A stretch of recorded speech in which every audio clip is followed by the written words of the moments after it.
You bought a TRICO Flex wiper blade. Now what? This video will show you how to properly install the TRICO Flex wiper blade onto a pinch tab arm.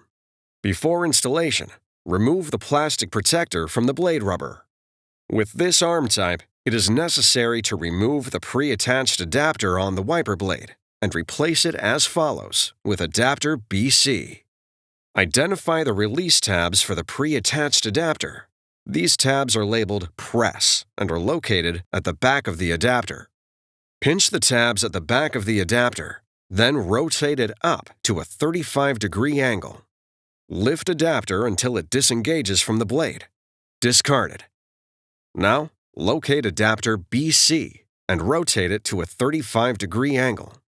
Lower the adapter onto the pin until it clicks in place. Adapter BC must lock onto the blade before proceeding to the next step. Press the tab on the front of adapter B. Lift shim C off of adapter B and discard it. Hold your thumb firmly on the front of the blade adapter, raising the back end up. Align the wiper arm tabs with the tabs on the back end of the adapter and raise the blade into the underside of the arm. Rotate the blade up until the tip of the arm locks into the front of the adapter. The adapter must lock onto the arm where indicated. Before use, be sure the wiper blade is locked onto the wiper arm. It's that easy. Now you're ready for the road ahead.